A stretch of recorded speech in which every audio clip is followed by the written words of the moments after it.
Have you ever wondered about spokespersons or public relations officers? Well, tonight, News Channel 8's Wes Small has a two-part special report on Miss Melody Rames and what it takes to be the best at what she does.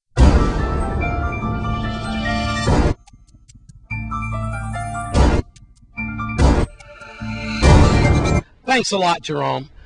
Today we do have another News Channel 8 exclusive coming up. First of all, let me say this. Yesterday, you might remember our report with the gas prices going up. I did make an error, okay? And it was a pretty big one. Actually, remember the gross receipt taxes? I think I was correct about the fact that we're paying more, where it used to be 12, or actually it used to be 4%, and now it's 12% on gross receipt tax. I said it came from Government House.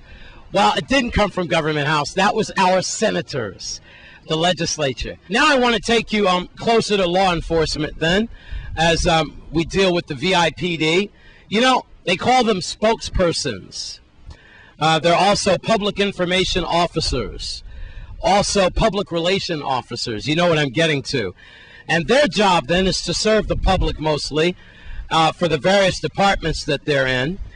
No one before has gone in depth with an exclusive interview with a spokesperson. So News Channel 8 is going to go that extra step farther. In a two-part interview now, you're privy to this exclusive interview. Who is Melody Rames? And is she really cold and calculated as she comes on and talks about record homicides almost on a daily basis? Don't you ever wonder if Melody has feelings too? And what about the community and the relationship with the V.I.P.D.? A lot of times, including this reporter, I claim it's non-existent. Well, let's find out. Let's go inside the mind of Miss Melody Rames. Well, basically, Wes, I'm a person who really cares about the Virgin Islands, and the things that I do reflect that. Before I came to the Virgin Islands Police Department, I worked in the legislature. And the legislature is a place that affects a lot of people in the Virgin Islands. It affects their lives every day. And I feel like if I can do at least one thing that's good for at least one person, a lot of times, maybe hopefully every day or at least a couple of times a week or something like that, I'm fulfilling a purpose that I have here on earth. Everybody has a purpose. And so I think that I'm fulfilling my purpose in the things that I do. So before the legislature, of course, I was a journalist. In fact, I started out with the Avis a really, really long time ago. Okay, and I did a feature column for the Avis. It was a fashion and beauty column. People who know me back in the early 80s and 70s know like what I was into at that time was a lot of fashion and beauty. But I have a penchant for writing. I have a God-given talent, and it is an obligation for me to share that talent to the world, and also to use that talent for good. So, and that's what I'm doing. And you opened up saying that sometimes I feel cold, sound cold. However, I've had people come and tell me, they said, Melody, you bring a calmness to the situations that are going around.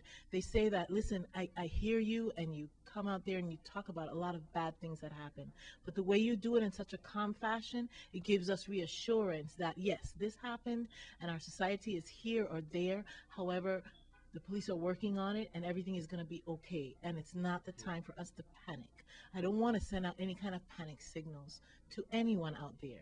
So that's why that you've seen me in different wearing different hats, like you said, and in certain other hats and other jobs that I've had, that that excitement, emotion, joyous, and that kind of stuff came out. But however, here at the V.I.P.D, it's a serious business that was going on here in the Virgin Islands.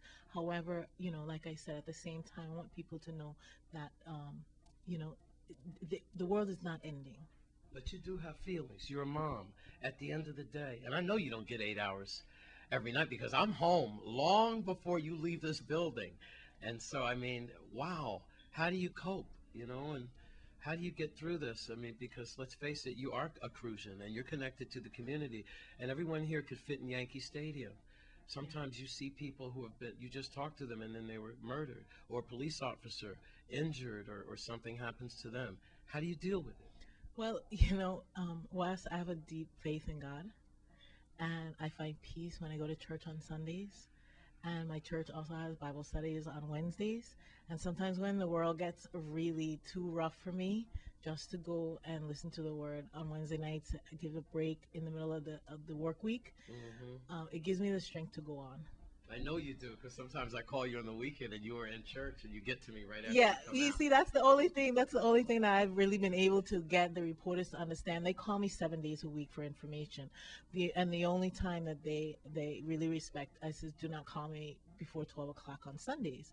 But however, Wes, I have gotten calls up to 12:30 at night from reporters who actually call me up, and she called me up and she said, I just want to know what happened because I just saw two ambulances and a police car go by, You know, and it's hard a lot of times to keep even Keel. keel with people who call you up and just want to chase ambulances at night, and they're not even working until the next day.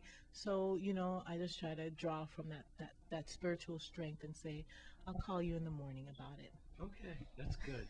You do have a calmness about you too. You're calming me down already. The V.I.P.D. in the community, at times they seem to be drifting apart. I can remember when one time Channel 8 led with, the V.I.P.D. and the VI community miles apart. And you called me up and said, hey, we need to talk about PAL. We need to talk about weed and seed. We need to talk about the anti-gang. Wes, there's lots of things that we can get out. And you're patient, because even if I can't get it on today, I'll try to get it on tomorrow. Something positive, Police Week. So now is your opportunity to push some programs that you have on the back burner, and you want to tell people about it, about the gun amnesty program or some other things that you have going. Well, the thing is that I'm a public information officer. That's my title. However, I'm also a public relations officer. Now, as public information, I get the information that happens regarding crime and also our accomplishments, which sometimes get a little buried out to the public. But also, as a public relations person, I try to bridge the gap between the police department and the public. Now, the police department, it does a lot of good things like this here, and I was showing you this earlier. This is a brochure that my office recently did because the VIPD has so many programs that are related to youth that a lot of people don't know. And I've put together this brochure. My office has put together this brochure, which actually talks about it. And we have the Crime Prevention Bureau, who has the PAL Police Athletics League, the summer camp, also the after school tutorials, right? The program also has an active teachers conference where the mentors from the police department will join with the child and the parent and go to the school and try to discuss the issues that are going on with the child. We have SAD, Students Against Destructive Decisions. The Weed and Seed program, we have Camp Defy. This emphasizes development for the mind, body, and spirit in children.